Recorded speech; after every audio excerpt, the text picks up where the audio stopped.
Pourquoi certains commerces deviennent-ils incontournables alors que d'autres, qui proposent pourtant des mêmes produits, restent dans l'ombre? La réponse ne se trouve pas toujours dans le marketing, elle se trouve souvent dans les personnes qui les incarnent. Aujourd'hui, les consommateurs n'achètent plus seulement un produit ou un service, ils achètent une vision, des valeurs et la confiance qu'ils accordent à ceux qui sont derrière l'entreprise. Si tu as un commerce, un institut, un restaurant, peu importe, cette vidéo est faite pour toi. Je suis Alexia Iwanez, stratège en personal branding. J'accompagne les dirigeants, les artistes, les commerçants à développer leur notoriété pour devenir la référence de leur secteur. Et aujourd'hui, je vais te montrer pourquoi ton image de fondateur peut avoir autant d'impact sur la croissance de ton entreprise que ton offre elle-même.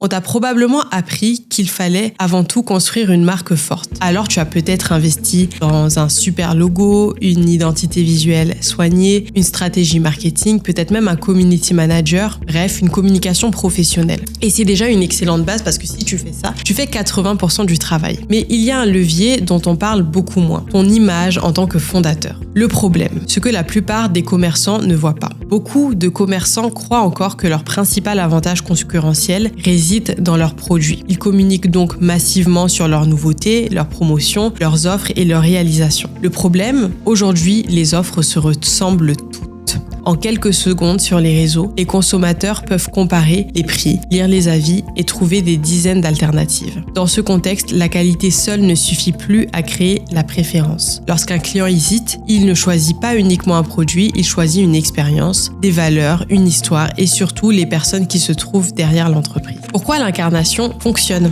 Les entreprises qui inspirent le plus confiance ne sont pas celles qui parlent le plus d'elles-mêmes, mais celles qui mettent en lumière les humains, qui les font vivre. Les neurosciences et la psychologie sociale, notamment la théorie du social proof de Robert Cialdini, le confirment. Notre cerveau accorde naturellement plus de confiance aux visages et aux histoires qu'aux logos anonymes. C'est ce qu'on appelle l'effet d'assimilation interpersonnelle. Quand nous apprécions une personne, nous transférons cette confiance vers ses produits et ses services. Donc se contenter de publier des visuels de produits ou des promotions présente des limites majeures. Cela ne crée pas de proximité. Cela ne favorise pas l'attachement émotionnel et cela ne construit pas une véritable préférence de marque. Les gens n'achètent plus seulement ce que tu proposes, ils achètent aussi les personnes, l'équipe et la vision qui se cachent derrière. 3 raisons de développer ta marque personnelle en tant que fondateur. Pour un dirigeant, le personal branding n'est pas qu'une question de vanité. C'est un actif stratégique. Première raison, construire un actif qui t'appartient. Si tu investis tout ton temps dans la marque de ton entreprise et que demain tu revends ton activité ou que tu lances une nouvelle activité, tu vas repartir de zéro.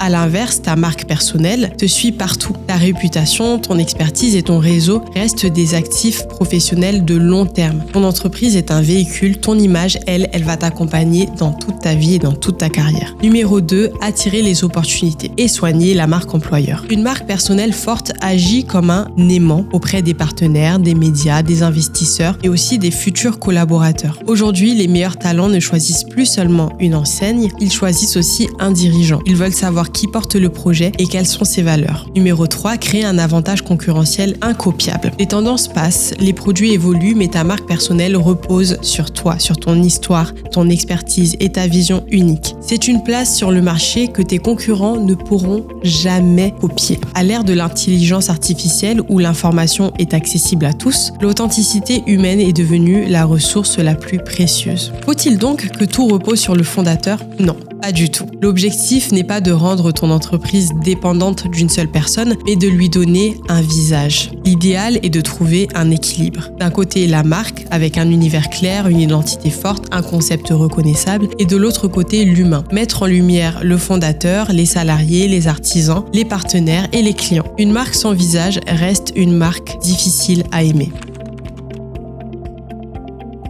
Et maintenant, on va parler plus concrètement de réseaux sociaux et plus particulièrement d'Instagram, TikTok et LinkedIn. Alors, ce sont 2 stratégies complémentaires. Sur Instagram et TikTok, par exemple, je conseille à mes clients de faire la règle du 70-30. 70% de contenu centré sur la marque, les produits, les réalisations, les engagements et les coulisses aussi de la boutique et 30% de contenu incarné où tu parles de ton parcours, de ta vision, tes réflexions et tes apprentissages d'entrepreneur. L'objectif n'est pas de raconter ta vie privée, mais d'humaniser humaniser ton enseigne. Attention, c'est des conseils génériques que je donne. Forcément, en accompagnement individuel, ils vont forcément s'adapter à ton secteur d'activité, à ton public, à ta cible, etc. Sur LinkedIn, pour moi, c'est le réseau de l'incarnation. C'est un réseau d'humain à humain par excellence. Donc, avant de faire affaire avec une entreprise, les utilisateurs veulent savoir qui la dirige. Et cette plateforme te permet justement de faire ça. Ton profil devient un véritable média. Tes prises de parole créent de la confiance. Tes partages d'expériences renforcent ta crédibilité. Et cela impacte directement tes ventes, tes partenariats et tes recrutements.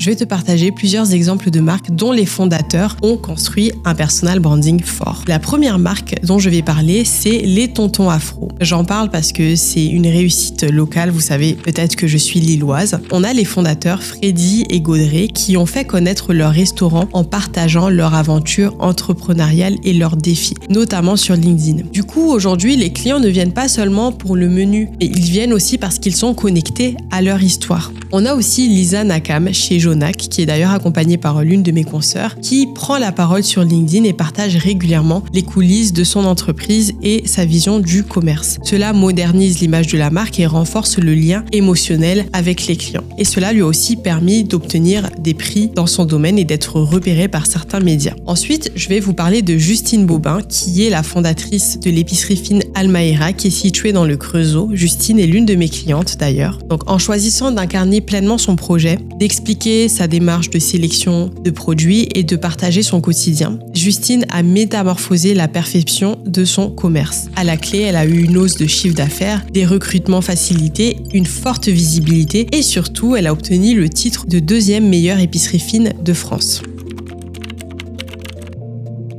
Maintenant, par quoi commencer concrètement? Comment construire une marque personnelle qui fait grandir ton commerce? Développer la marque personnelle d'un fondateur ne consiste pas à faire de lui une star des réseaux sociaux. L'objectif est de mettre son image au service de son entreprise. La marque du commerce donne une promesse, la marque personnelle du fondateur lui donne un visage, une histoire et une crédibilité. C'est pour cela que j'accompagne les dirigeants selon une méthode en 4 étapes. Première étape, extraire ton identité de marque. Avant de communiquer, il faut clarifier ce que tu incarnes, ton histoire, tes valeurs, ta vision et ton expertise. C'est cette identité qui donnera de la profondeur à ton commerce. Derrière une boutique, un restaurant ou un institut, les clients découvrent enfin une personne à laquelle ils peuvent s'attacher. Numéro 2, aligner ta marque personnelle avec celle de ton commerce. L'objectif n'est pas de construire 2 marques distinctes, mais 2 marques qui se renforcent mutuellement. On définit les messages que tu portes en tant que dirigeant et la manière dont ils soutiennent le positionnement de ton entreprise. Plus ton image est cohérente avec la promesse de ton commerce, plus celle-ci devient crédible. Numéro 3, construire un système de contenu. On met ensuite en place une stratégie de contenu où la marque du commerce et la marque du fondateur se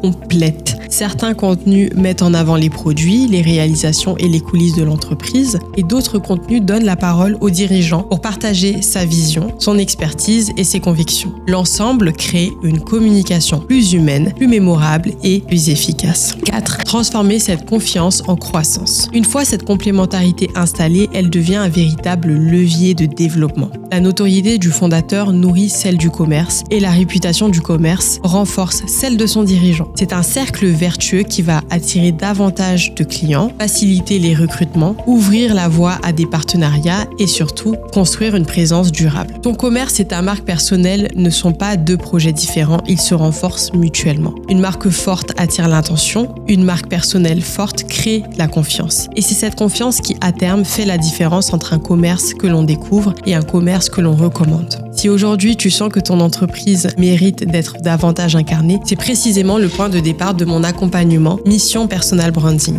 Ensemble, nous clarifions ton identité de marque, ton positionnement, ton storytelling et la stratégie qui permettra à ton image de devenir un véritable levier de croissance pour ton entreprise. Tu retrouveras toutes les informations dans la description de cette vidéo. Et si ce contenu t'a été utile, pense à t'abonner, à laisser un like et à me laisser un commentaire. À très vite. Ciao!